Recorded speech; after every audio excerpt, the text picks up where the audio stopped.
A warm good morning to one and all. Welcome everyone to the third and the final day of our Ruby Jubilee webinar series organized by Department of Mathematics, St. Aloysius College, Edathua.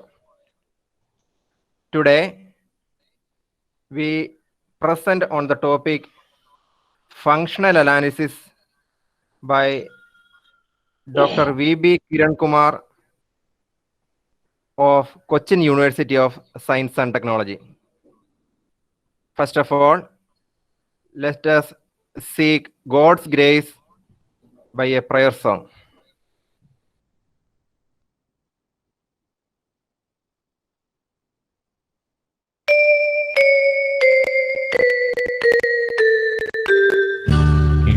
ലോകം മുഴുവൻ സുഖം പകരാനായി സ്നേഹദീപമേ മിഴി തുറക്കൂ.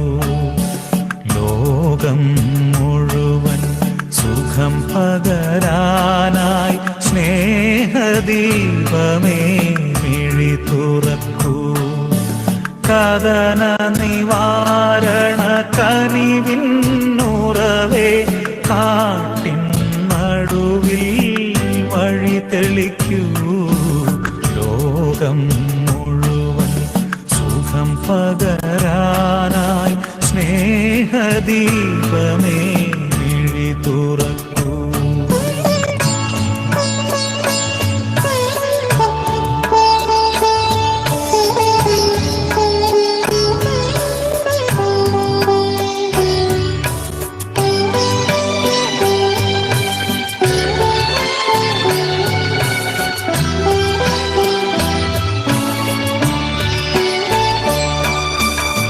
പരീക്ഷണത്തിൻ വാൾമുനയേറ്റി മടനിലത്തിൽ ഞങ്ങൾ വീഴുമ്പോൾ ഹൃദയക്ഷതിയായി രക്തം ചിന്തി മിഴിനീർ പുഴയിൽ താഴുമ്പോൾ താങ്ങായി തണലായി ദിവ്യൗഷധിയായി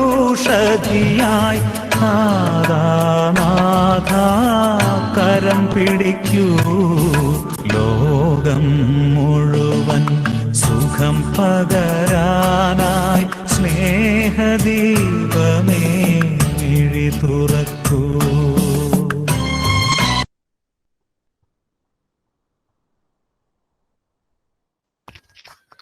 Now, I invite Dr. Indulal Gopal, Associate Professor, Department of Mathematics, St. Aloysius College, Edathua, to deliver the welcome address.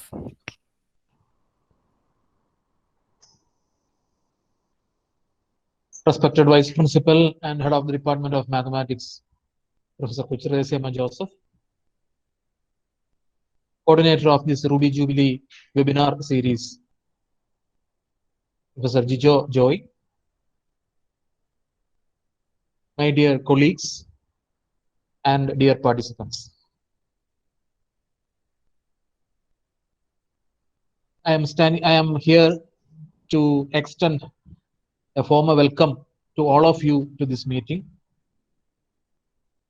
As we have already mentioned in several occasions, that our Vice Principal and Head of the Department, Srimati Kuchirasema Joseph, and the convener of this Ruby Jubilee Celebration webinar series, Jijo Joy, are very instrumental in coordinating all the activities of the department, and especially for the coordination of this webinar series, fruitful to participants across Kerala and outside Kerala.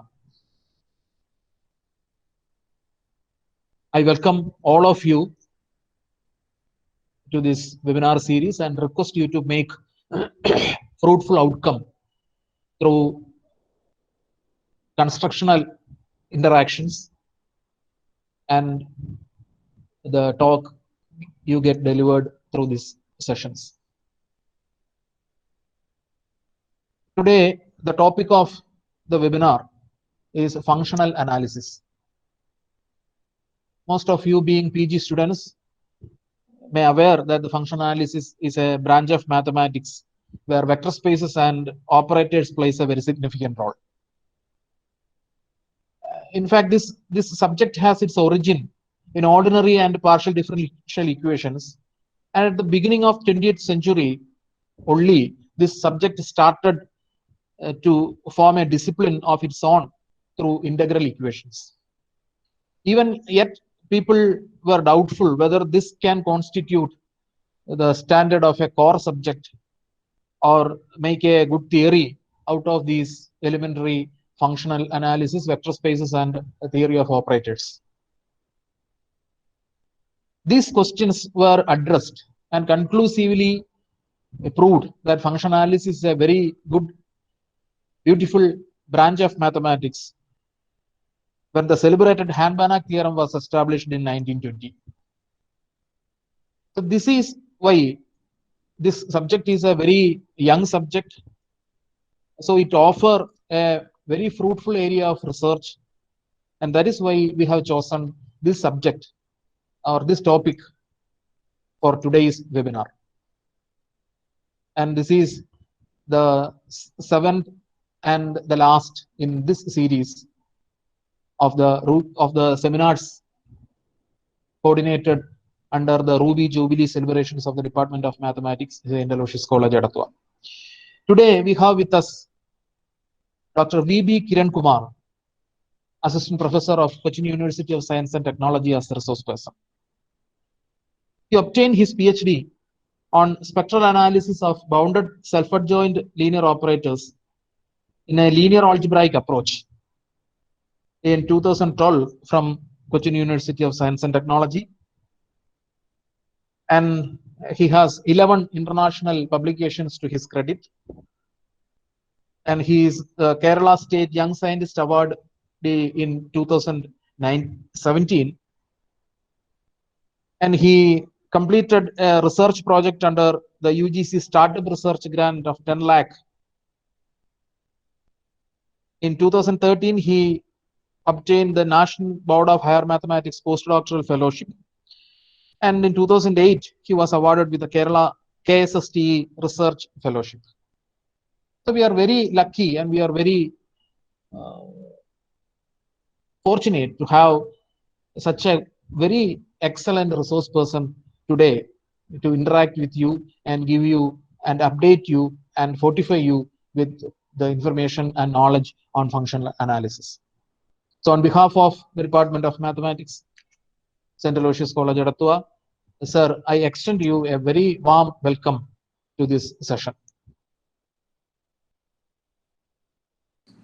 Once again, I welcoming all of you, and I request Dr. V.B. Kiran Kumar to initiate the session now. Thank you.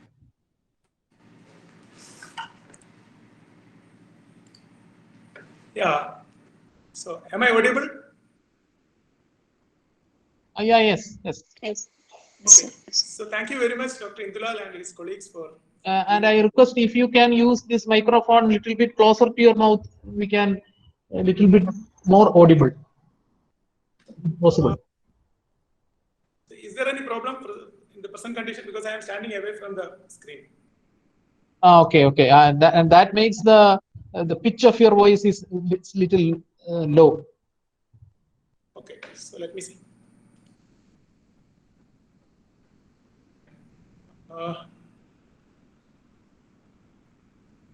Okay. So I will present my slide now. Okay.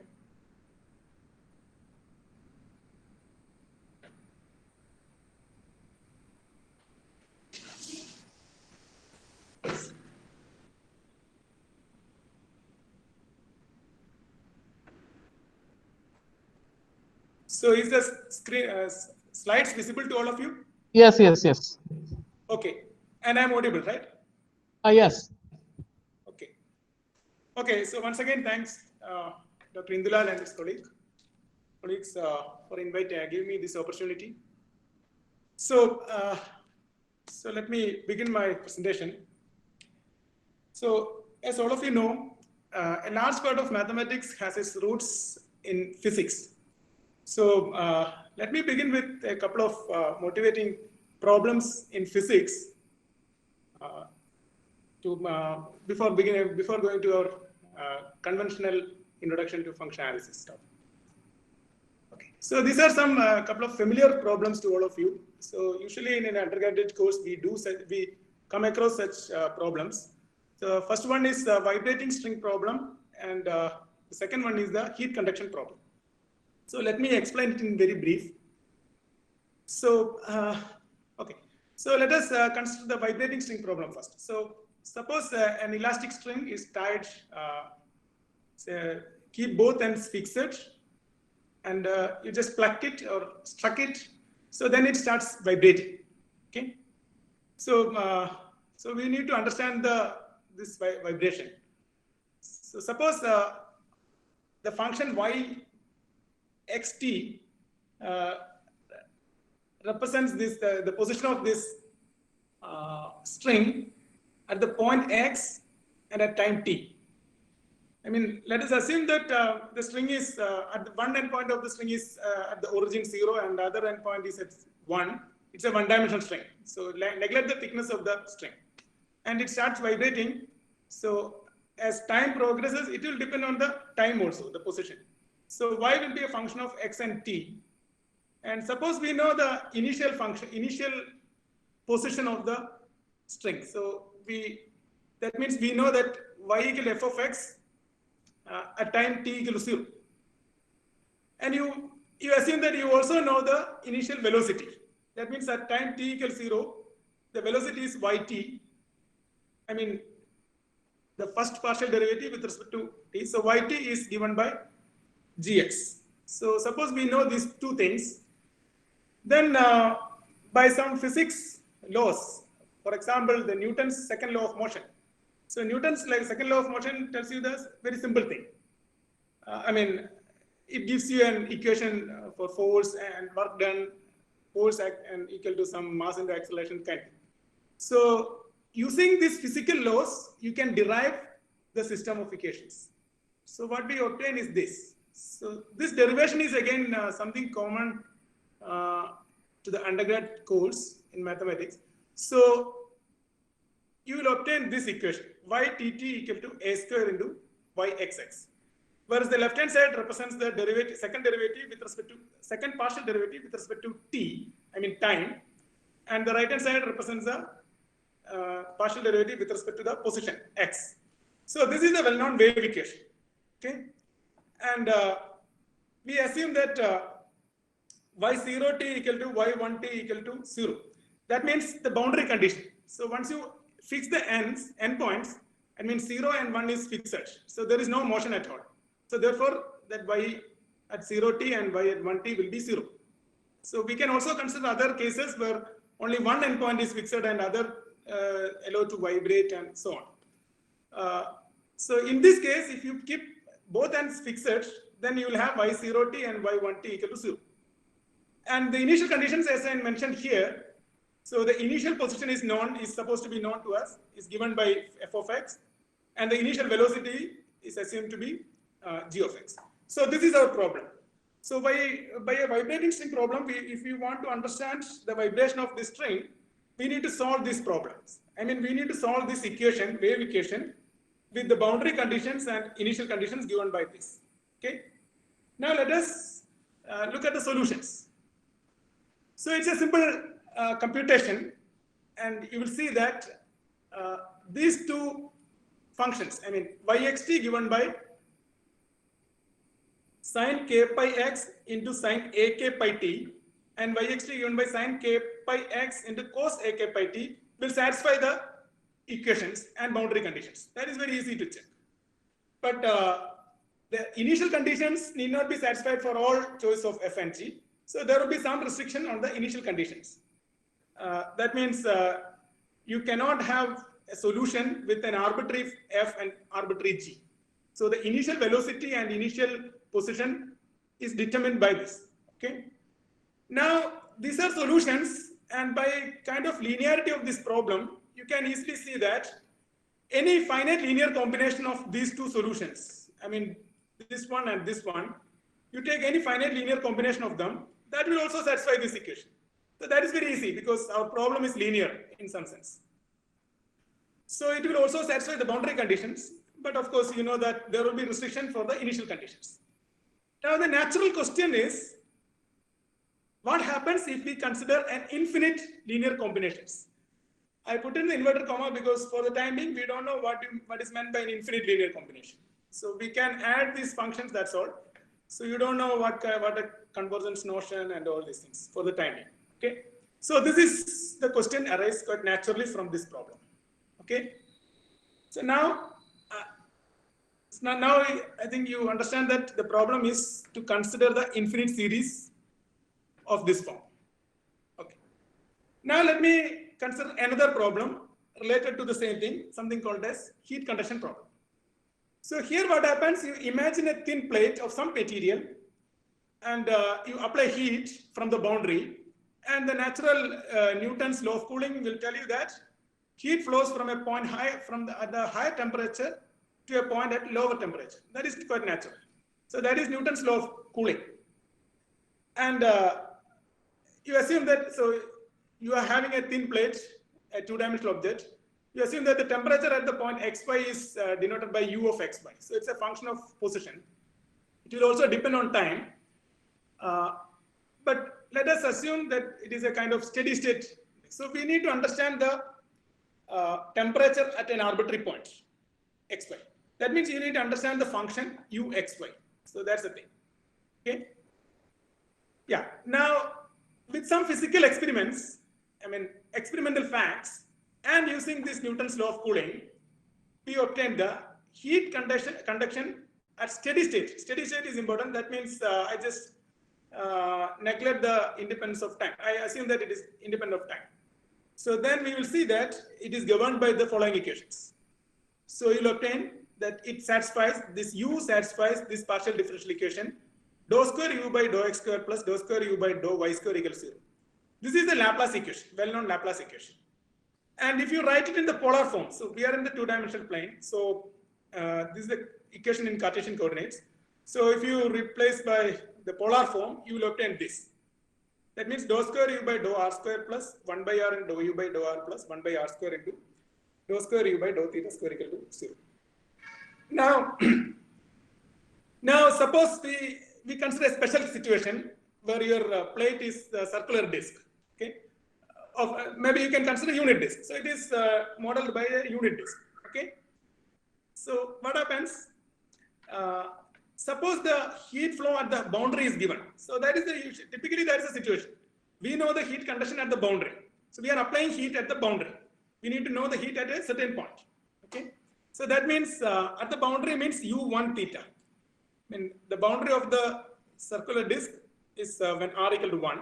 So that is given to us. So u1 theta is f theta. This is the boundary condition.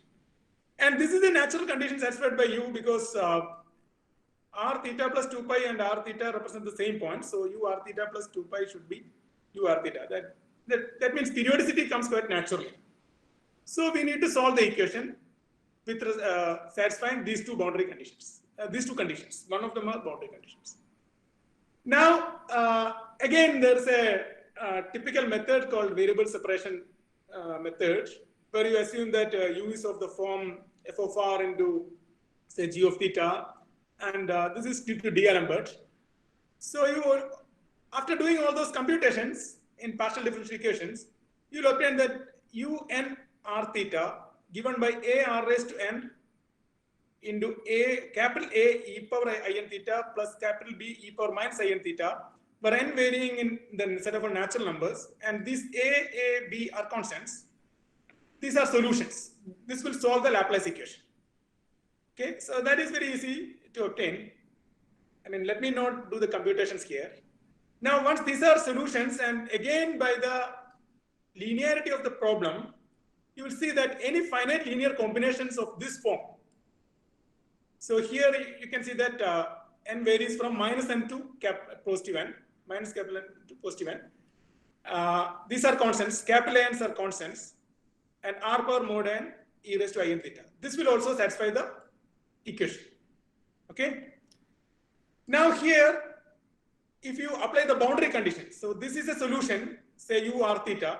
So at boundary, it is u1 theta, and the boundary condition is given to be u1 theta to be f theta. Remember that boundary condition is u1 theta is given to be f theta. So if you apply the boundary condition, it should be f theta should give u1 theta, and if you apply it here, you will obtain that this finite linear combination of exponentials, the trigonometric functions. So f of theta should be minus n to n a n e raised to I n theta. So now again we ask the same question. Okay. So now this tells you something more. Actually, this tells you that the boundary values f theta need not be arbitrary because it is constrained by this condition. And the right hand side, you know that you have a periodicity here. So f has to satisfy something like that. Okay, it cannot be arbitrary. Now again, the natural question, what happens if we consider infinite linear combinations? That means f theta of this form. So we may require something like this, but there is no meaning of convergence here for the time being. We don't know. In fact, these couple of problems are the origin of Fourier series. So the last one is known as Fourier series. And at some point of time, people believed that this series is a solution for every choice of ans and all. And every boundary condition, given boundary condition, you will have solution like this.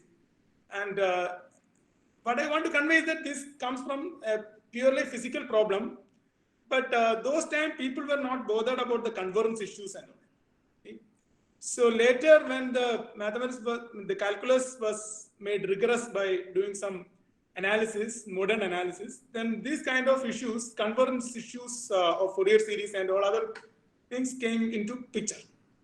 Okay, and one thing is that the mere convergence issue of Fourier series contributed a lot to the development of classical analysis, which we learn now.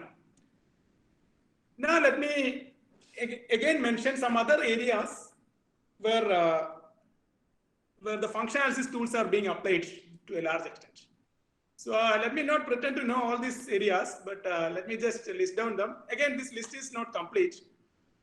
Signal processing is another area that is something quite popular to all of you. You use Fourier transformation and Fourier series to reconstruct a signal which is sent from some place to another place. And data compression issue, of course, it is there. Now, the tomographic reconstruction means it's a kind of inverse partial differential equation problem.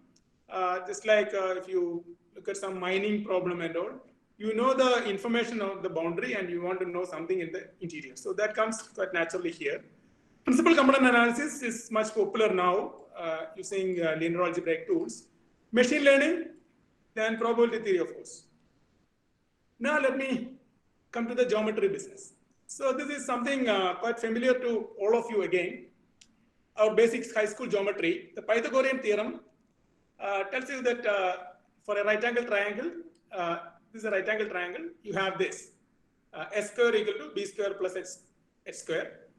And a parallelogram law, which tells you that if you consider a parallelogram with sides L1 and L2, then the diagonals D1 and D2, so then it satisfies this law, D1 square plus D2 square equal to 2 into L1 square plus L2 square.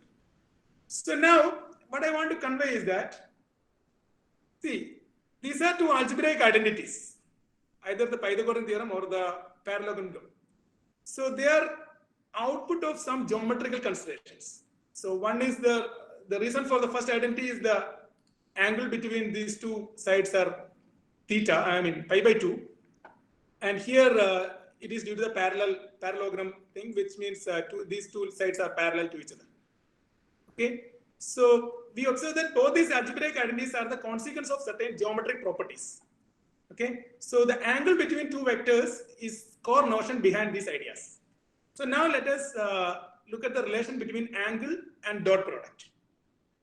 So consider the dot product between two vectors A and B. So dot product is defined by A dot B equal to the magnitude of A into magnitude of B into cos theta, where theta is the angle between A and B. Okay. Now with this identity, look at this identity. You can retrieve theta back.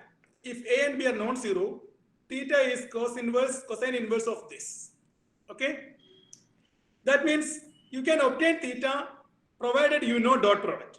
So this is the connection between dot product and angle. So angle between two vectors, two non-zero vectors can be obtained provided you know the dot product between those vectors.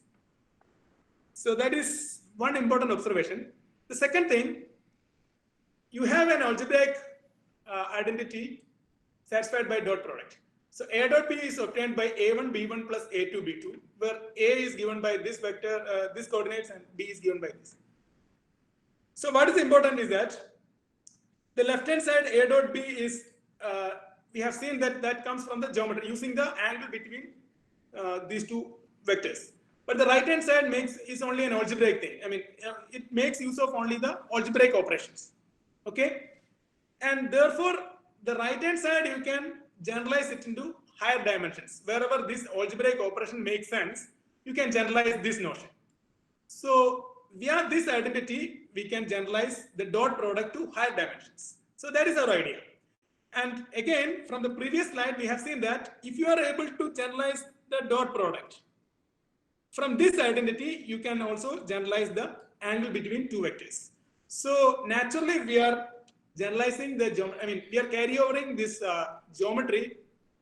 this geometry to higher dimensions using this dot product. That's our idea. So our idea is to use the dot product in higher dimension and carry over this idea of angle to the higher dimension. Now, there is one thing you have to keep in your mind. In case of complex case, suppose these vectors considering A1, A2, and B1, B2 can be complex numbers, then what happens? You consider a very important property of dot product. That means A dot A is given by mod A square. Okay, so this is a connection between dot product and the magnitude of a vector. Okay. So once we consider with complex entries, if you need this property to be satisfied, then you need to take the conjugate here.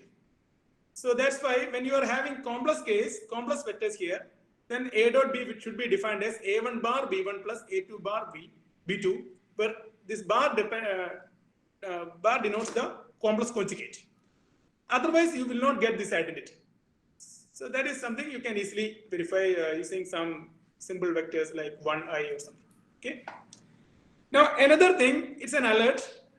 Most of the mathematics textbooks introduce conjugation at the second variable. I mean, typically conjugation is given at the B1 part and B2 part in the typical mathematics book. But notation from mathematical physicists are as given here.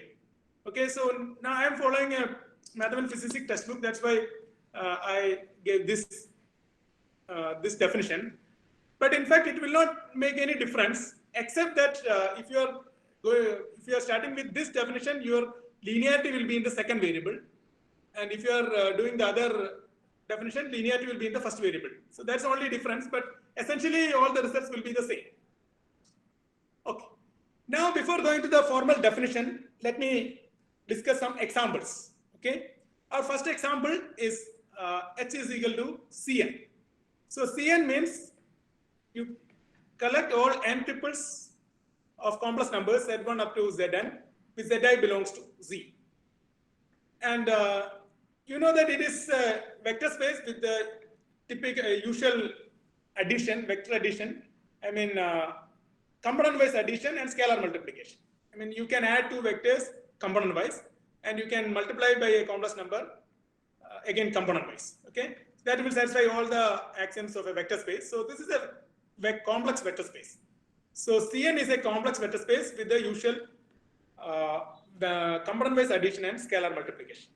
Now on Cn, let me define a product. I mean an inner product. I mean something like a dot product. That means for Zw belongs to H, we define this notation is used for dot product or inner product in general. This inner product Zw is defined to be summation j equal to 1 to n Zj bar Wj. This is exactly the generalization of what I given for dot product. Look at the two. So this is n equal to 2 case. So you have a1 bar a1 b1 plus a2 bar b2. If n is greater than 2, you will have a sum up to n. That's it. So that's why Zw is defined by this. Now, we shall verify these three properties. That is very easy. The first one is its linearity in the second variable. So if you take inner product Z with alpha 1 W1 plus alpha 2 W2, then you can take this sum outside. That means alpha 1 will come out and you'll have set W1, alpha 2 will come and you have set W2. So that means here if you have a finite linear sum, that summation you can take outside and you will have set Wj. That's the meaning of that, the first expression. Second thing is, so this is very easy because you just go to the definition. So this will be affected here and you can take alpha 1 and alpha 2 outside and so on. It's a simple exercise. Now, another thing is that set W, if you replace by WZ, if you change the order, then you can immediately see that the conjugation will change. So there will be a conjugation here. So set W equal to WZ bar. This is not a conjugation. So now with the second property and the first property, if you club them together, you will see that you have kind of linearity in the second variable also. If you put this in the second variable, in the first variable, if you put it in the first variable, you will have the same thing, but the only thing is that because of this conjugation, instead of alpha 1 bar will come outside. Instead of alpha 2 bar will come outside. So that's the only difference if you try for linearity in the first variable. So that is known as conjugate linearity or anti-linearity. So this is linear in the second variable and anti-linear in the first variable. Now the third property, that is again immediate. If you take inner product Z with Z, then what happens here? It will be Zj bar with Zj. That means absolute value of Zj bar, Zj square. So sum of non-negative terms, it is always non-negative. So Z will be always non-negative. Now suppose it is 0. It is 0 means sum of non-negative terms are 0 means each term should be 0. Therefore, each Zj should be 0. That means Z equal to 0. So what you have is that inner product Z equals 0 only when Z equals 0. Now there's a small catch. This 0 is the number 0. And this 0 is the 0 in the vector space Zn. That means it is a vector with each entry 0, 0, 0, 0.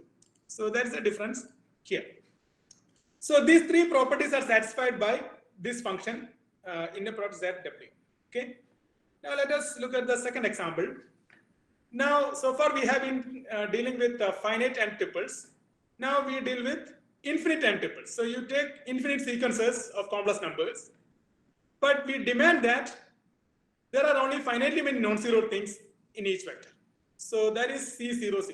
That means it's an infinite, all infinite sequences such that Zi equals 0 except for finitely many I. So except for finitely many i's, there will be 0. So there will be only finitely many non-zero terms in this sequence. Now again, here also we just imitate what we did here. You define inner product ZW here by imitating the definition in the finite case. Now you have an infinite sum because there are infinitely many terms. But here you don't have to worry about the convergence because even though it is an infinite sum, there will be only finitely many non-zero terms because Z and W are coming from C00. So only finitely many Zj's are non-zero and only finitely many Wj's are non-zero.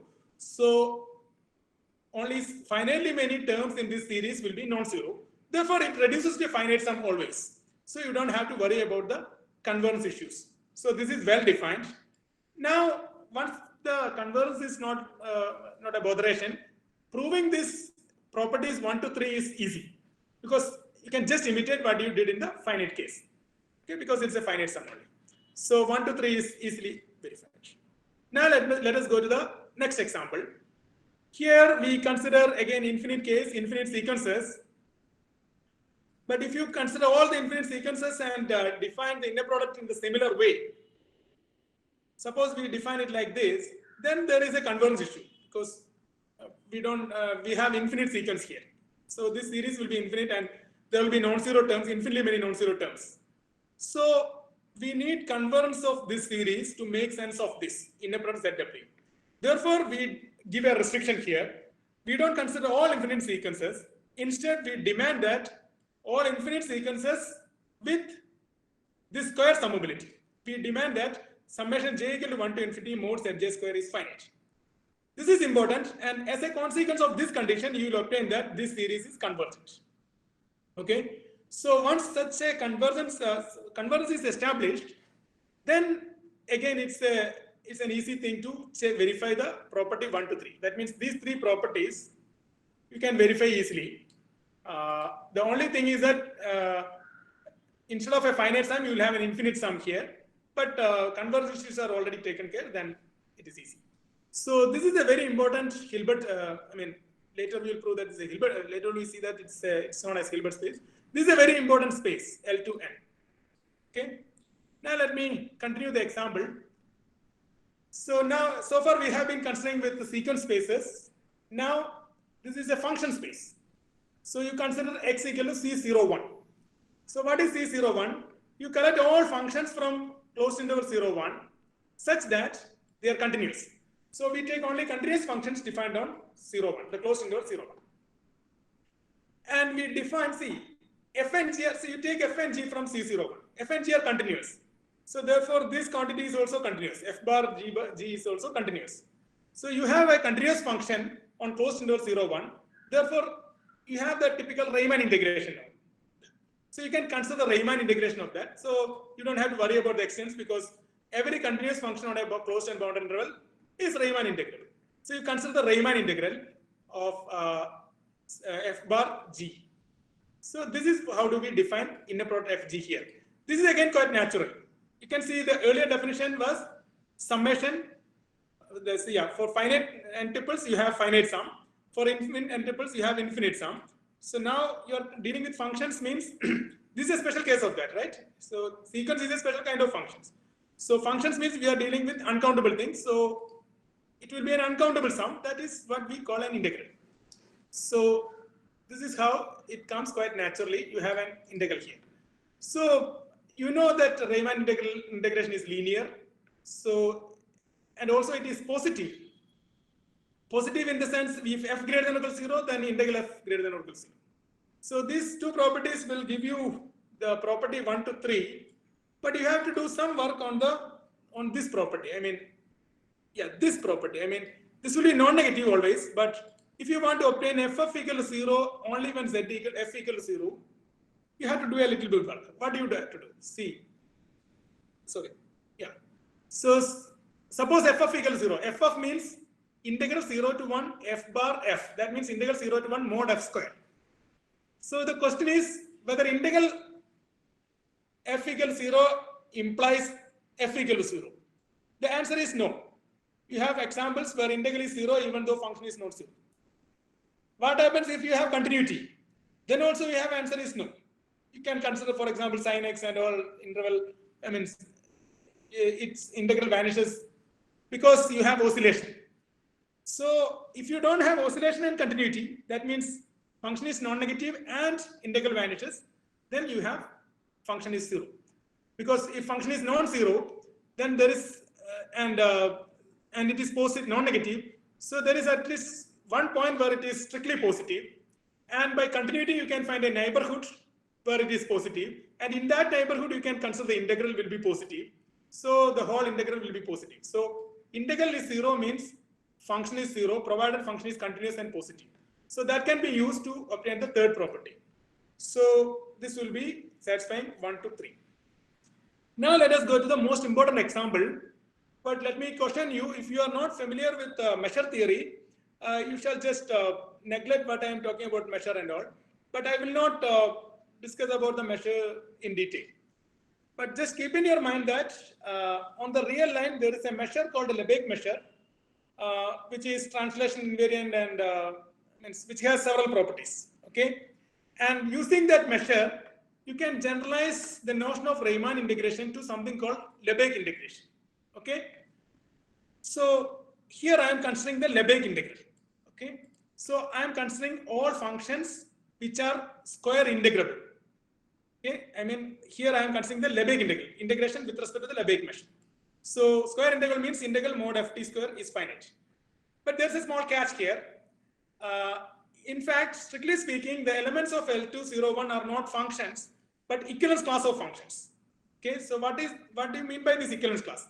So I'm taking the equivalence class F means F and G are the same equivalence class means F equal to G almost everywhere. That means the set where F not equal to G has Lebesgue measure 0. So again, if you are not familiar with Lebesgue measure and all, just skip this example. But this example is important. We'll come back to this again. So just neglect the measure.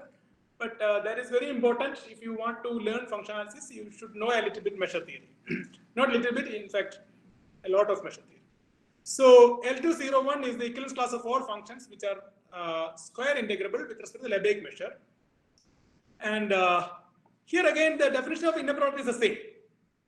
Inner product Fg is F bar G bar. Again, the extents of this integral is a consequence of this condition. So let me not do the technical part, but that is easy. Again, you have all the properties of Riemann integration like linearity, positivity, everything, but up to a set of measure 0. So that is not the problem because the vector 0 here is the set of all functions which vanishes almost everywhere. It is not the 0 function. Here the 0, in this vector space, the 0 is the function which vanishes everywhere. That means f of t equals 0 for all t. But here it is not like that. Here the 0 means it is a 0 class. That means all functions which vanishes almost everywhere. That means in a set of measure 0, it can have non-zero values, no problem.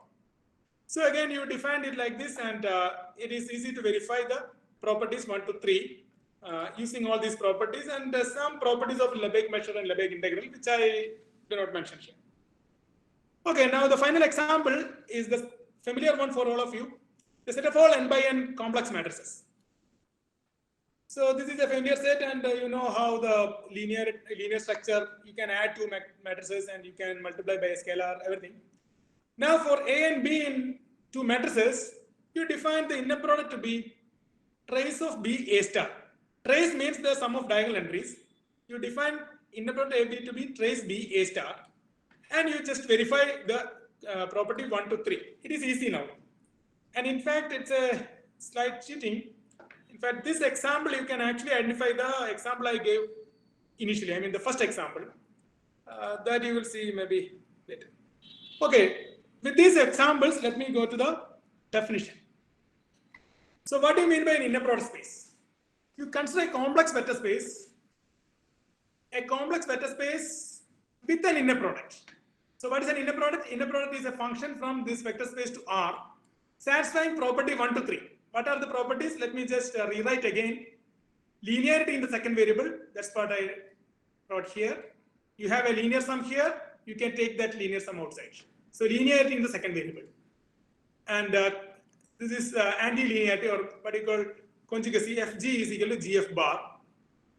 And this is positivity. That means Ff will be always non-negative. And Ff equal to 0 only when F equal to 0. Again, this 0 is the 0 complex number, the 0 number 0, and this 0 is the 0 in the vector space X. So this is what you call an inner product space. So you have a complex vector space with an inner product, okay, satisfying these three properties. Now, one remark about the first property is that this you can, by mathematical induction, you can do for any finite linear sum. Suppose you replace this by a finite linear sum, summation I equal to 1 to n ai gi, then that summation you can take out. That's the meaning of this. Summation ai equal to 1 to n ai into inner product f gi. That's what you can do. You can do it in the first variable also, but when you take out the scalar, we'll have a conjugation because of this. That's the difference. Now, there's a small alert.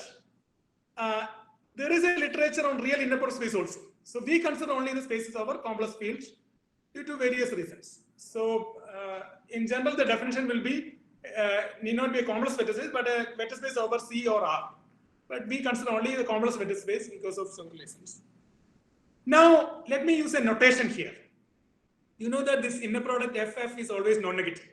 So it's a non-negative number. It has a positive square root. So let me call this positive square root, denote this positive square root by this.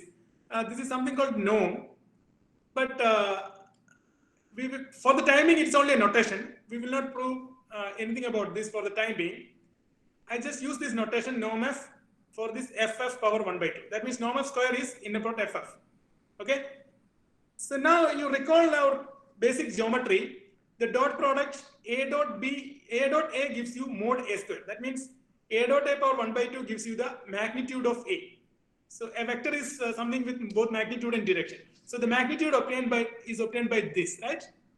A dot A power 1 by 2. So in that sense, this should give you the magnitude of F or size of F in the abstract setting. So that is something we will see later. Okay. Now let us prove the classical parallelogram identity. We have observed this for the Euclidean geometry at the beginning. Now you look at here. You start from an inner product space and so look at so 1 second. Yeah. So you look at the inner product space at X and F and G in X. Then norm F plus G square plus norm F minus G square equal to 2 into norm F square plus norm G square. So this is the parallelogram identity. Why do we call it a parallelogram identity? Because suppose you consider a parallelogram with side F and G, one side F and one side G. So then what happens is one diagonal will be F plus G and the other diagonal will be F minus G. That is from the usual law of vector addition. So you put F to the F as one side and G as one side, then the triangle, then the diagonal of the parallelogram with sides F and G will be F plus G and F minus G. So therefore, if norm represents the size of the vector, then this represents the square of the length of the first diagonal, and this represents the square of the length of the second diagonal, and this represents the square of the length of the sides. So this gives you exactly the Euclidean parallelogram law. Parallelogram law in the Euclidean geometry. Now the proof is very simple. Just use the definition. What is norm F plus G square?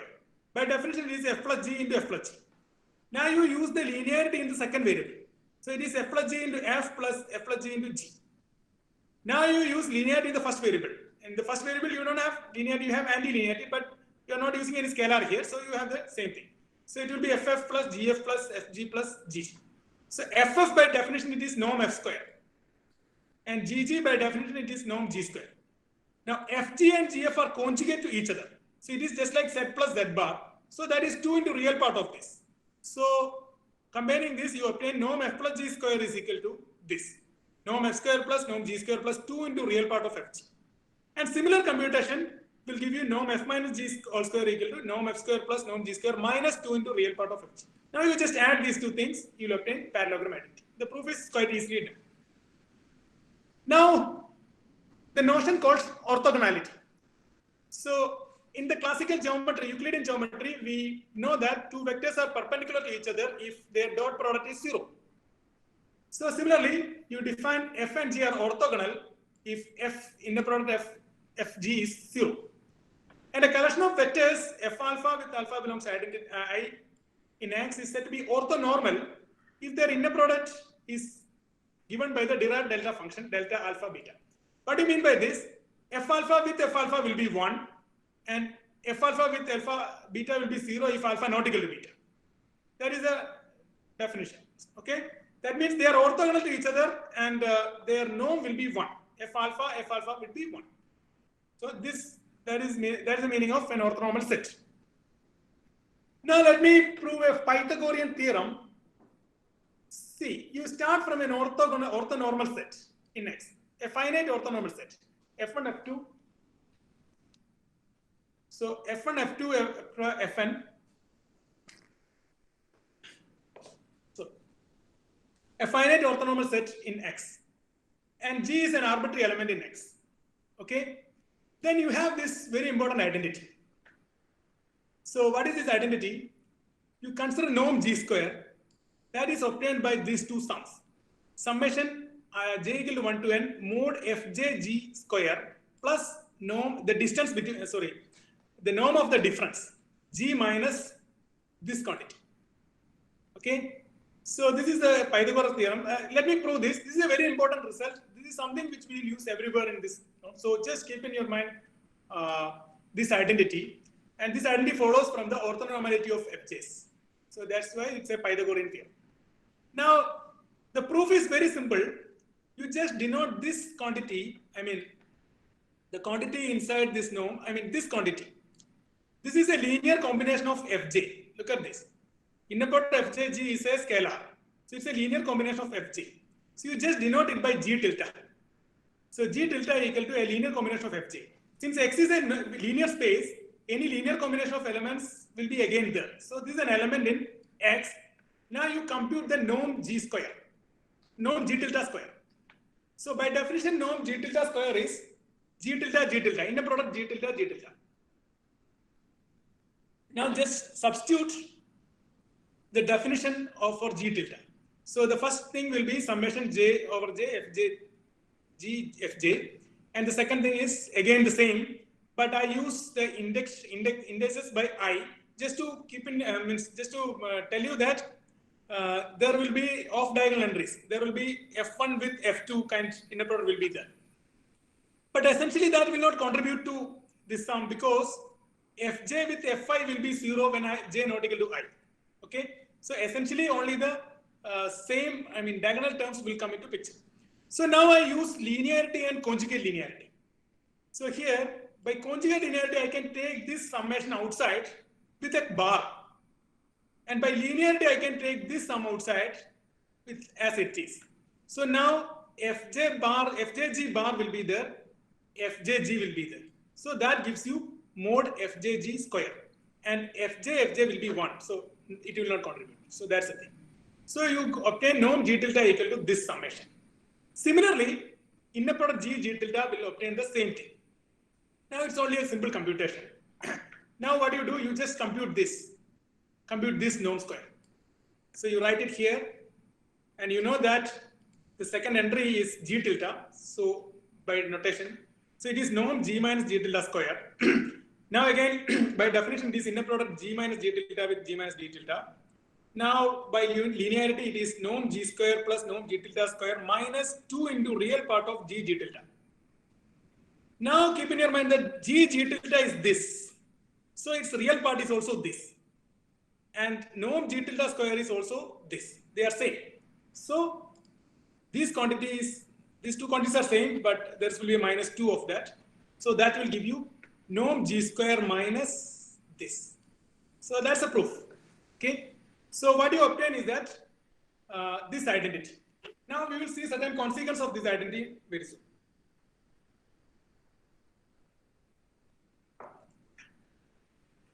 Now again, one more thing. If you have infinitely many elements here also, then also this is true. I will come back to that later. But what is the consequence here? You look at here. So this quantity is always non-negative. Okay, because it's a norm square. Therefore, this quantity will be always less than or equal to this quantity, because you are adding a non-negative quantity to obtain this. So that is what is called Bessel's inequality. If fj x is an orthonormal set in X, then this sum will be always bounded by norm g square. Again, we can generalize this into infinite setting later. So this is a very important inequality called Bessel's inequality. So these are the two important identities, inequalities and identity which we need. Pythagorean identity, this one, and the Bessel's inequality, this one. Okay.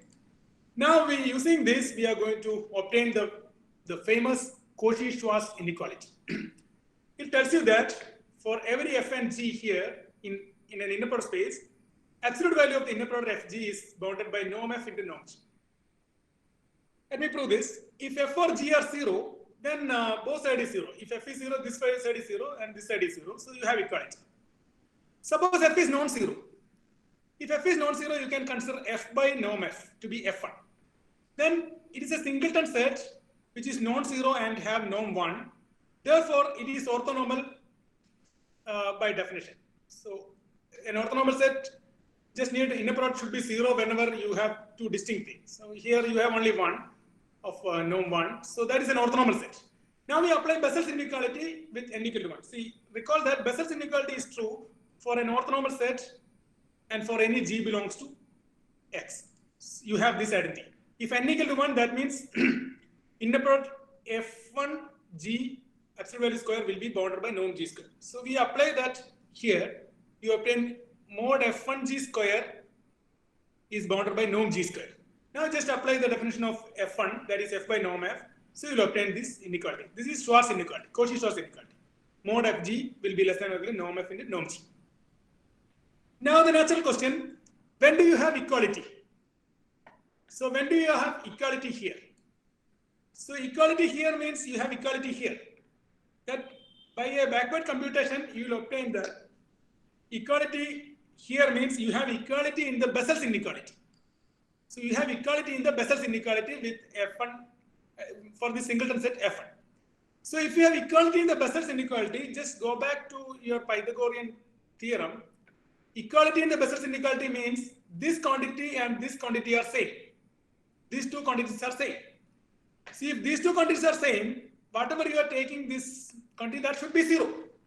Because these two quantities are same, so that gets cancelled and this you will get 0. That means G should be, so this is 0 means norm of something is 0. By definition, norm of something is 0 will give you the quantity inside this will be 0. So that's what we are going to obtain. So equality holds exactly when equality in Bessel's inequality with f1 and g. This makes norm g minus inner product f1 g f1 should be 0. That means g is a scalar multiple of f. So this will give you g is a scalar multiple of f. So that means equality holds exactly when f and g are linearly dependent. So that is the specialty of Cauchy-Schwarz inequality. Now let us come to the consequence of geometrical structure out of this Cauchy-Schwarz inequality. So if you take two non-zero vectors, by Cauchy-Schwarz inequality, you will obtain that f by norm f into g by norm g is bounded by 1. The absolute value is bounded by 1. You just divide by norm f and norm g, you obtain this. So what's the meaning of that? The absolute value of a complex number is less than or equal to 1. Therefore, its real part should be lying between -1 and 1. Now you see that the function, cosine function cos t is a bijection from the interval 0, pi and -1, 1. So you have an element, the real part of this quantity in the interval -1, 1. Because this is a bijection, there is a unique theta in this interval such that cos theta is this. Cos theta equal to real part of this. So recall our Euclidean geometry, you had cos theta equal to inner product a dot b by, dot product a dot b by mod a into mod b. You have exactly similar thing here. Cos theta equal to this one, and you got an angle theta. Angle theta here. So this angle you define this to be the angle between f and g. But remember that we are in an abstract setting now. Your inner product space can be L2 space, can be C01, can be anything. So you are getting angle between functions, angle between equivalence class of functions, angle between sequences, angle between everything. So not merely vectors. Okay, so that means you are able to obtain the geometrical structure in an abstract setting. So that is the advantage of having this Cauchy-Schwarz inequality and the inner product. Now the topological structures. Yeah. Now let us come to the most important part of the story. So we already introduced the notation norm f. Now we consider the map f going to norm f. Let us prove certain properties of this. Norm f will be always non-negative. That is evident from the definition because norm f is defined to be in a positive square root of f. That is always non-negative. And norm f equals 0 if and only if f equals 0 because norm f equals 0 means inner product ff equals 0. Therefore f equals 0 by definition of inner product. So the first property is evident. Now the second property, norm f, it is known as triangle inequality. Norm f plus g less than or equal to norm f into norm f plus norm g for all f and g in x. For this, you consider norm f plus g square. By definition, it is inner product f plus g with an f plus g. By a simple computation, you will obtain that this is equal to norm f square plus norm g square plus 2 into real part of fg. This is something we obtained when we proved parallelogram identity. Now, any real part of a complex number is bounded by its absolute value. So this is bounded by its absolute value of inner product fg. But by Cauchy-Schwarz inequality, the absolute value of fg is bounded by norm f into norm g. So the whole quantity is bounded by norm f square plus norm g square plus 2 into norm f norm g. But the last thing is norm f plus norm g all square. So what we obtain is that norm f plus g all square is bounded by norm f plus norm g all square. That means norm f plus g is bounded by norm f plus norm g for all g. So this is triangle inequality. And the last one is very easy. Norm alpha f is mod alpha into norm f for all f belongs Now, these three properties, in fact, this function f going to norm f, satisfying 1 to 3, satisfying these three properties is known as a norm. Okay. In any linear space, if you have a function with these three properties, you call it as a norm. And linear space equipped with a norm is called a norm linear space. Now, in fact, the function norm plays exactly the role of the absolute value function in the complex plane. So, how does the absolute value function behave in the complex plane? You have non-negativity, you have this property, you have triangle inequality, the classical one, and this is of course more that is straightforward. Okay, so absolute value function, whatever absolute value function does in the complex plane, that is the role of norm in the abstract norm linear space. As absolute value function gives a distance between two complex numbers is obtained by absolute value of z minus w. Similarly, here it gives a general distance, something called metric. dfg you define to be norm f minus g. This defines a metric or a distance on x. So whenever you have a norm, you have a distance. So every inner product space, in the usual way, you have a norm induced by the inner product. And every norm gives you a metric. So in that way, every inner product space is a metric space. And you know that every metric space is a topological space with the topology induced by the open unit balls and so on. Open balls and so on. Okay. So this gives you the topological structure on an inner product space. An inner product space naturally equipped with a norm induced by the inner product. And this norm gives you a metric, and metric will give you a topology. That is the topological structure here. Now, another important thing, you consider this second and third property. Remember that inner product space is equipped with a linear structure, an algebraic structure. That means there is a vector addition and a scalar multiplication. These two properties tells you the interplay between the norm and the vector space operations, the addition and scalar multiplications. Okay, and as a consequence of this, you will obtain that this map f going to norm f is actually continuous with respect to the metric given by the norm in the inner product space and usual topology in the real line.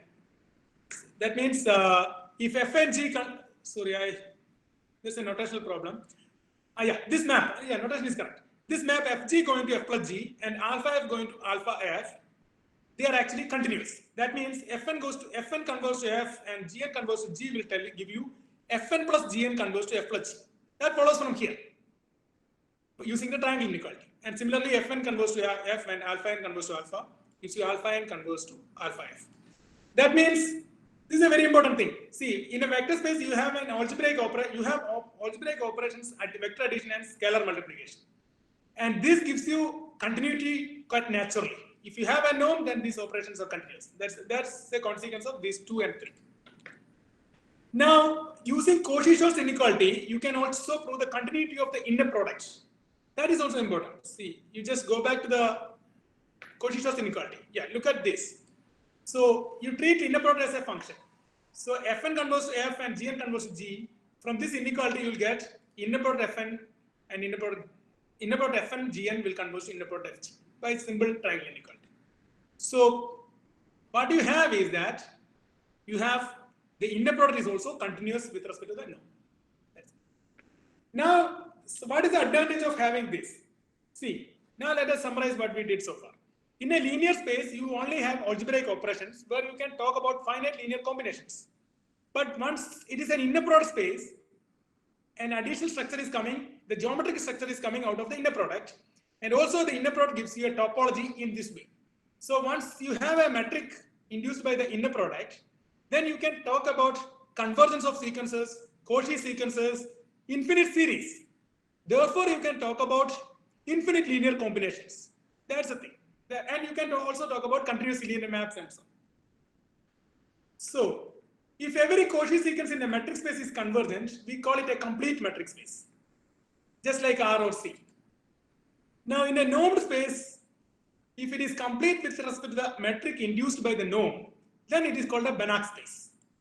And you know that every inner product space, you have a norm induced by the inner product. And if it is a complete with respect to that norm, That means if it is a Banach space with respect to the norm, induced norm, then it is called a Hilbert space. So this is the definition of Hilbert space. So let me just make these remarks once again. You can see that a metric space is simply a non-empty set with a metric. You don't have any algebraic structure there. It can be any non-empty set. You can give a metric in any non-empty set. No algebraic structure is expected in a metric space. But in a normed space, we already have an algebraic structure of a vector space and a topological structure due to the metric induced by the norm. And also this norm is compatible with the algebraic operation by triangle inequality and the other one. And in an inner product, we have all these things, and in addition, we have a geometric structure due to the inner product. Now, a very large part of functional analysis is the interplay between these different kinds of structures: algebraic structure and topological structure, analytic structure, and the geometric structure, and their interplay. So that is the more interesting part of this. So let me just got couple of results in this spirit. So one result is that every finite dimensional non-linear space is complete, and hence is a Banach space. And in particular, every finite dimensional linear product space will be a Hilbert space. You can see that, finite dimensionality is purely an algebraic concept. Okay, it comes out, it has nothing to do with the topological structure or the norm of the space. But Banach space being complete is a property obtained using the norm and the analytical structure or the metric structure. So that tells you how the algebraic structure and this analytical structure are interrelated. Another result you can see, every linear map on a finite dimensional non-linear space is continuous. So continuity coming for free. Your linear map, you're assuming that you have a linear map on a finite dimensional space. That's all. You don't assume anything else. Linearity is purely an algebraic concept, and finite dimensionality is purely an algebraic concept. And continuity, a topological notion coming for free. So that's the result. So in all these above results, we get conclusions based on the analytic structure, that means completeness and continuity, with an algebraic assumption, that means finite dimensionality. In the setting of a non-linear space, this is another thing, which I already mentioned. One can consider infinite series of this form, because you already have a linear structure, so you can talk about finite sums, and you have a metric, therefore you can talk about the convergence. Therefore, you can consider about infinite linear combinations, and so on.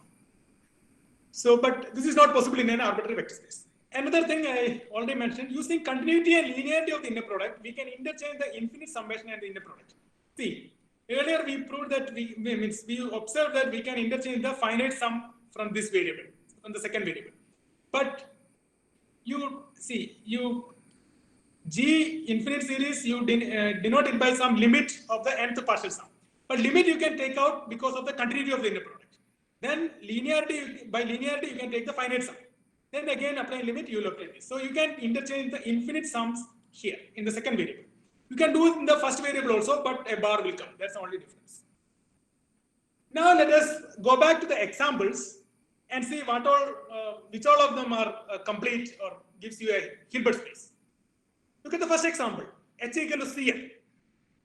We know that this is a finite dimensional space, and we have already seen that every finite dimensional space is complete. Therefore, it's a Hilbert space. So this gives you the first example for a Hilbert space.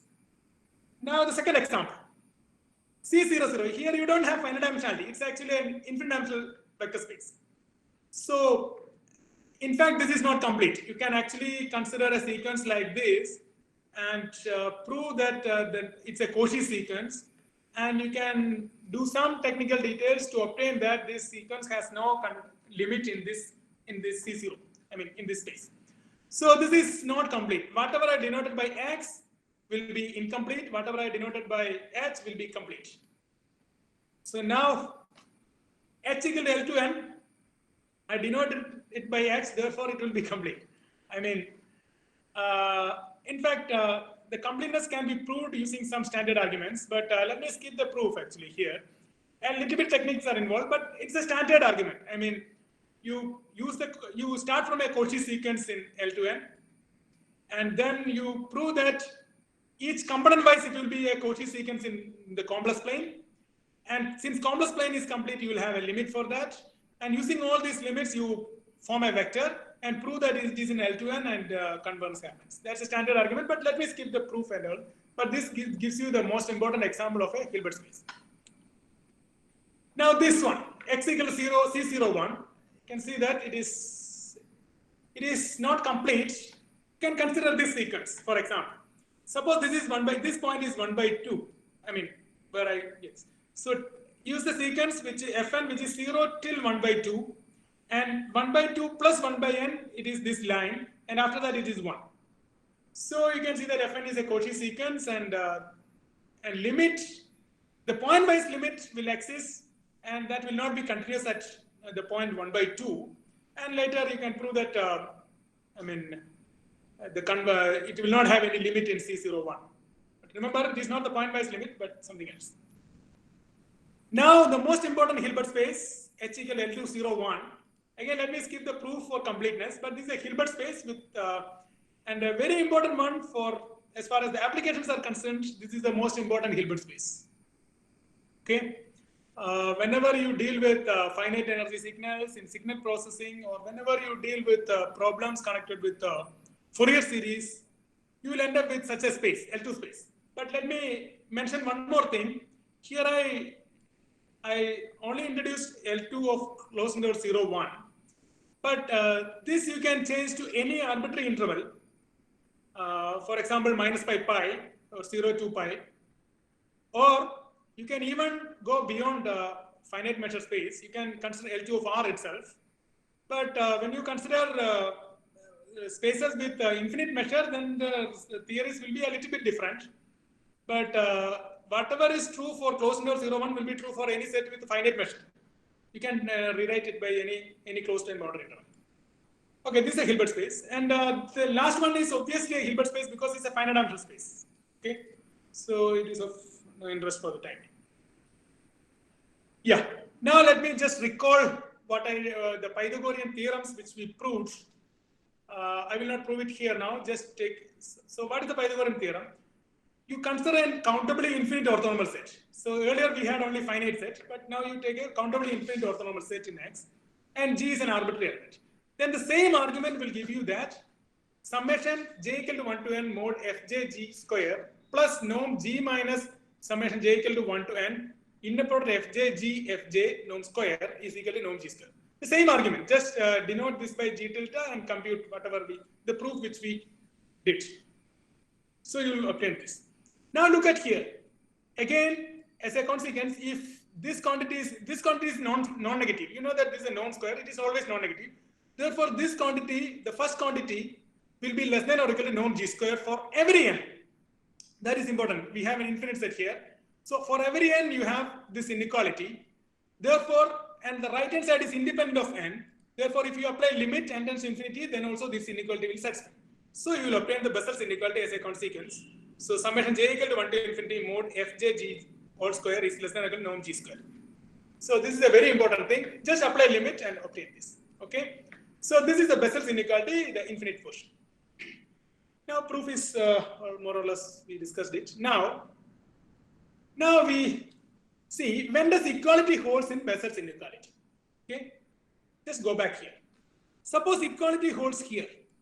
Equality holds here means as n tends to infinity, this quantity, the first term, and the term on the right hand side becomes equal.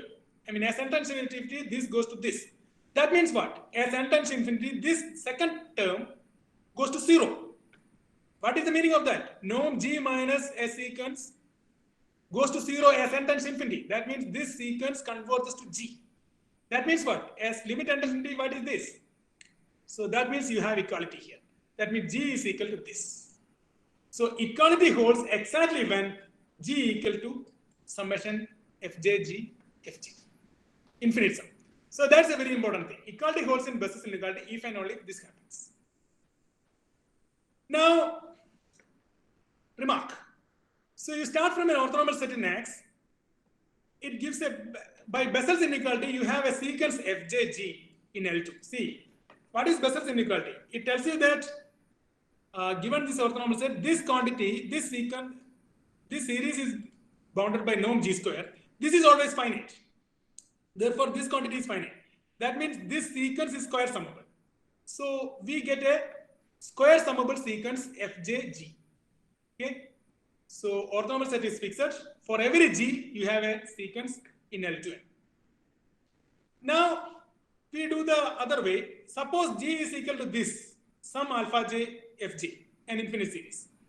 Then by a simple computation and interchange of this, I mean, you can compute that these alpha J's are obtained to be Fjg itself. That means if G is this infinite series, then these coefficients alpha J's are precisely inner product Fjg. And therefore it is in L2N. Okay.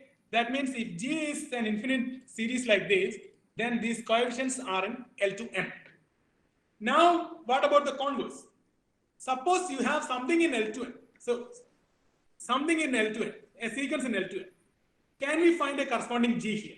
So, here what we did, corresponding to each G, here you obtained an element in L2N.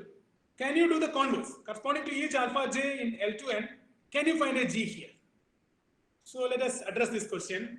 But for that, we need completeness. That means you cannot do it in an arbitrary inner product space. Instead, you have to do it in a Hilbert space. So you start from an orthonormal set in a Hilbert space H. And you start from any alpha J in L2N, any sequence in L2N, then this infinite series will converge to some element in H. The convergence is easy to establish now because we are in a Hilbert space. It suffices to prove that this series is Cauchy. I mean, the nth partial sum of this is Cauchy. Every Cauchy sequence is convergent in a Hilbert space. So that is easy because you take the nth partial sum and compute the norm Sn minus Sn square. You'll obtain that that is equal to m plus 1 to n mod alpha j square. Here we use that alpha j comes from L to n. Therefore, this series is convergent and this comes as the difference of the nth partial sums. Therefore, it will be Cauchy. So using that, you will obtain that Sn is Cauchy, hence it is convergent. The proof is straightforward.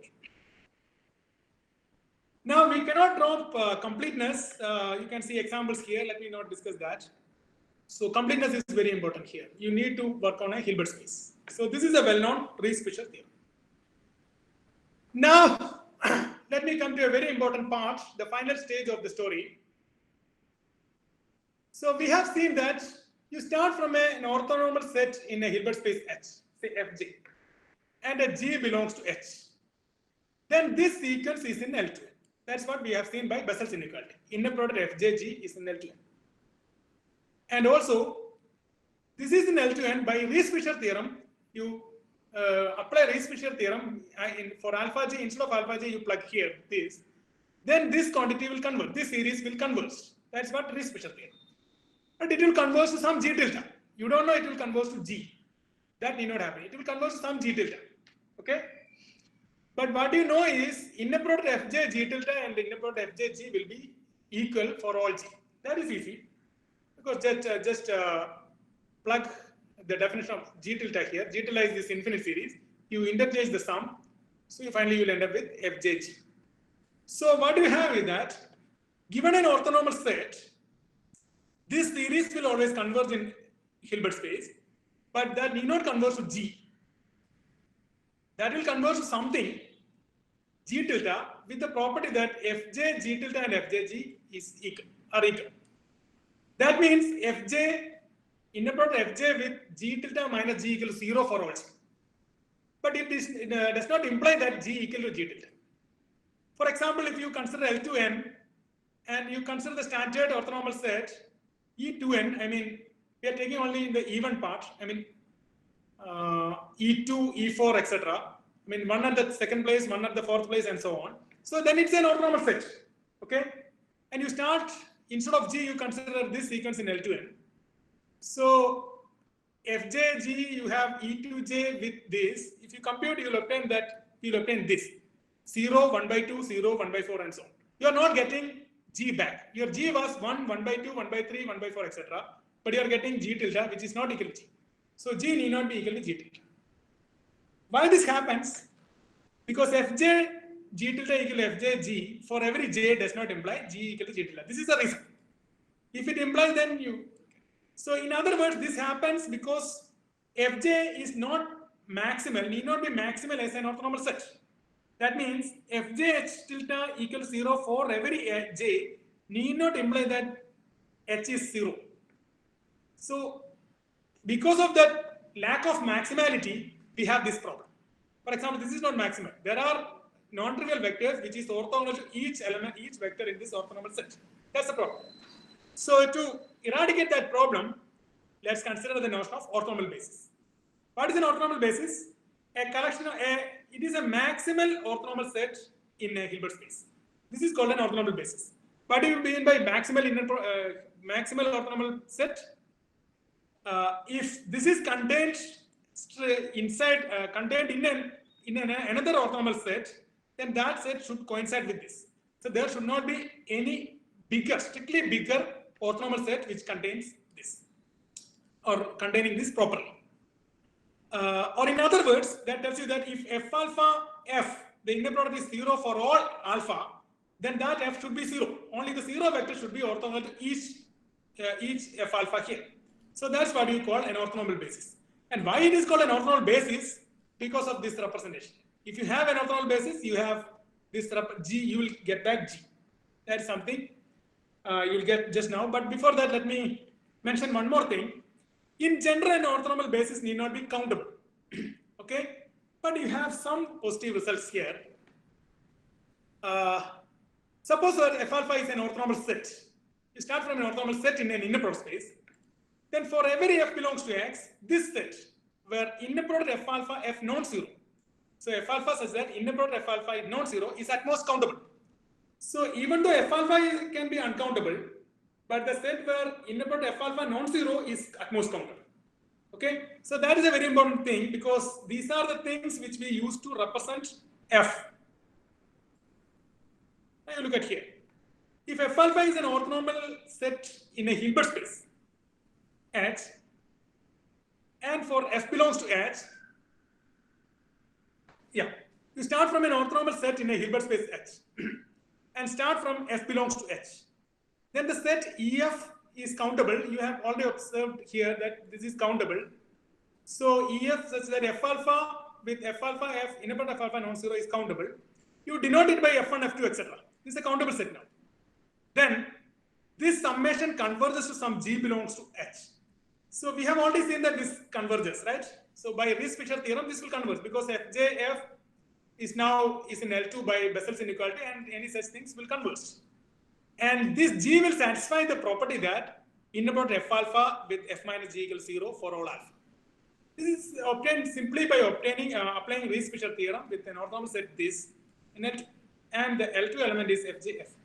So what you have is here, given an orthonormal set, you start from any f belongs to H, you have a countable set where this inner product is non-zero, you denote it by f1, f2, etc. And you form the infinite series, summation j equal to 1 to infinity fj, f, fj. It will converge to some g. Moreover, that g will satisfy this, inner product f alpha, f minus g equal to 0 for all alpha. Now look at here. What happens if f alpha forms an orthogonal basis? Then f equal to g. Because f alpha f minus g equal to 0 for all alpha should imply that f minus g equals 0. That gives you f equal to g. So as a consequence, you get this. If in the above situation, that means in a Hilbert space, if f alpha is an orthonormal basis in H, then we have f is equal to summation j equal to 1 to infinity inner product fj, f, fg. This is a very important identity. This expression is known as abstract Fourier series. The proof is quite trivial. I mean, I have already explained more or less the proof. So this is what you call abstract Fourier series. I will tell you the consequences. Now, this is, you just go back to the Bessel's inequality. So if you recall the Bessel's inequality, just look at here. Yeah, equality holds in Bessel's inequality exactly when this happens. Look at this. You have this identity. That happens if and only if equality holds here. So in the orthonormal set condition, we obtained already this. So therefore we have this. So we already obtained this. This is the criteria for equality in the Bessel's inequality. Therefore you have this. Norm f square equal to. So you are able to compute the norm using these coefficients. So that's the advantage. Okay. So we obtained these two important expressions known as abstract Fourier expansion and Parseval's formula. Now, there are plenty of examples for orthonormal basis. One can construct orthonormal basis using standard process due to Gram-Schmidt. You start from any linearly independent set and apply a Gram-Schmidt process to get an orthonormal set with the same span, and keep on doing that, you will end up with orthonormal basis. And we already seen the standard example in L2N, the standard basis and thing. In fact, there are more examples, but I will only discuss one particular example because of our specific reason. You consider H equal to the Hilbert space L2 minus pi pi. So I already mentioned that you can consider any compact interval minus pi. So in particular, I consider minus pi pi. Consider the sequence f and t given by e raised to int by root 2 pi with t belongs to minus pi pi. Here n varying in the set of all integers, n equals 0, plus or minus 1, plus or minus 2, and so on. Then proving orthogonality is easy. Means proving orthonormality is easy here. You take inner product means it will be integral of e raised to m minus n t, and when m equal to n, it will be 1, and you'll get 1. Integral will be 1. I mean 2 pi gets cancelled. And when m not equal to n, you will, with the standard integration, you will get that it is 0. Orthonormality is easy, but getting orthonormal basis, I mean getting that this is an orthonormal basis, this forms an orthonormal basis, is not straightforward. But it's a fact that it is an orthonormal basis for the Hilbert space H. Okay. Now, what is the consequence? By above results, this is an orthonormal basis. Therefore, you have this expression, the abstract Fourier representation, f equal to summation minus infinity equal to infinity, fn f fn for every f in L2 minus pi pi. Now, let me use this notation. See, in about fn f is integral fnt bar f, where fnt is this, right? So let me just use a notation here, f hat n, which is denoted by this integral. This is actually inner product f and f with some scalar multiple. So this is known as the Fourier coefficients, f hat n. So with this notation, what you obtain is f of t is equal to summation minus infinity to infinity f hat n into e raised to int. See, fn is e power int, so that scalar will come. So you obtain this. So remember our first problem, we began with a couple of problems, vibrating sink problem and heat conduction problem, where we ended up with some issues related to the series like this. This is known as the Fourier series, okay? So we developed all the function analysis tools, and finally we ended up with such a thing. And what is the meaning of this series? Remember, it does not mean that for each t, the right-hand side series converges to f of t. That's not the meaning.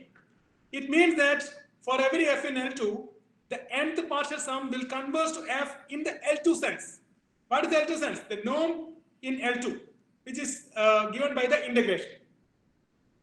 So recall our question at the beginning regarding the convergence issues of Fourier series. This arose in the heat conduction problem and vibrating problem. So this above result gives a positive answer under certain particular setting. So the approximation is only purely in the L2 sense. So there are functions with divergent Fourier series. This has to do with the notion of convergence and smoothness of the function. That means when I say that divergent Fourier series, convergence with respect to what sense? That's a very important problem. Okay, so you don't have convergence, point-wise convergence. You don't have uniform convergence. Is there any problem? Okay, so you cannot expect convergence point-wise. You cannot expect convergence, uniform convergence, or anything. Here you have only convergence in the L2 sense. But even we have continuous functions with divergent Fourier series in the point-wise sense. Okay, there are several positive and negative results in this connection, in this direction. What happens here? You have two choices.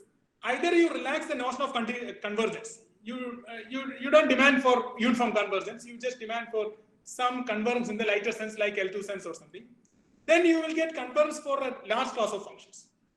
The other option is that you impose some additional condition on the function. You assume that the function is nice enough, twice differentiable, like that. Then you will get some kind of convergence with some other notion. I mean, a better convergence. So, in fact, most of the important problems, I mean, most of the important notions, convergence notions, notion of functions and everything, most of them in the classical analysis arose from the convergence issues of Fourier series. That is very important. So the identity, and now you consider the identity, this is what we obtained just now. This has several practical applications. For example, if you consider signal processing, okay, so this is very important. See, this is used to retrieve the signal. So suppose your function is signal is represented by some f. You will be sending the Fourier coefficients f hat. Fourier coefficient you can compute by some fast algorithm like FFT, fast Fourier transform algorithm, and you can send this f hat ends. So from this f hat end, you need to retrieve the original signal. So that's what your f. So this expression is being used to retrieve the signal in the practical. So there are several other practical problems where Fourier series come quite naturally, and therefore the function analysis tools are applicable there.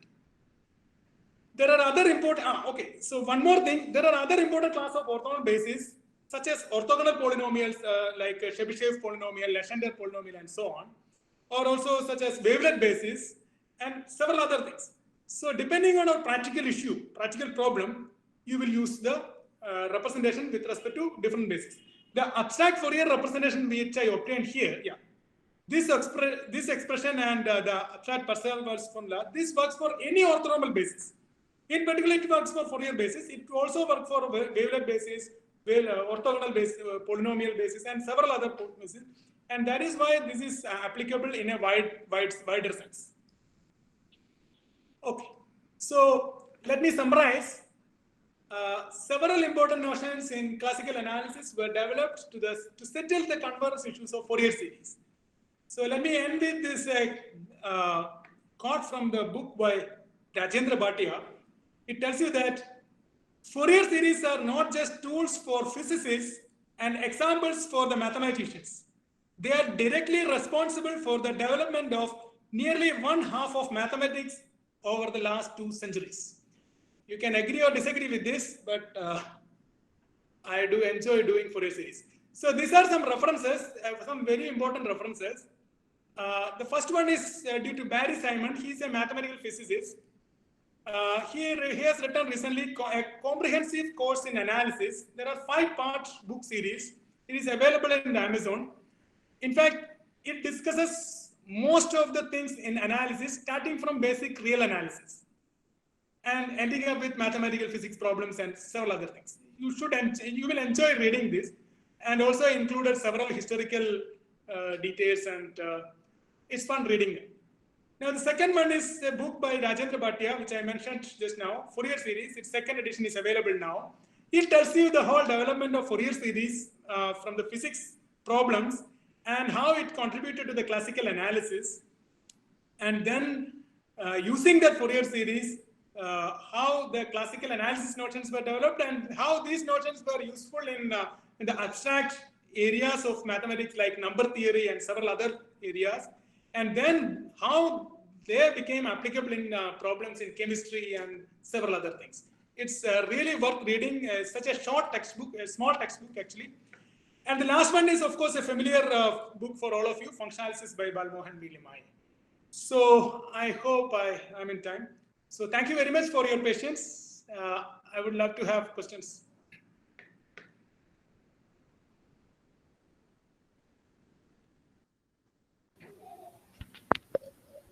Should I stop presenting this? Okay, sir. Okay, sir. And dear participants, this is the time for discussion.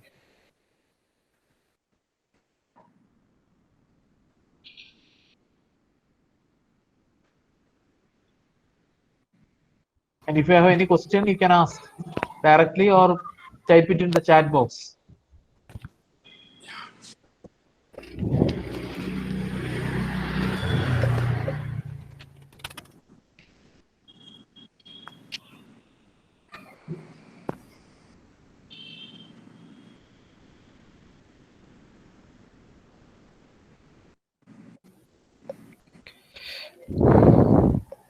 If there are no more questions, we move on to the last session. I invite Professor Joji Joseph. Hello? Anybody have questions? No. I invite Professor Georgie Joseph, Associate Professor of Department of Mathematics, for the vote of thanks.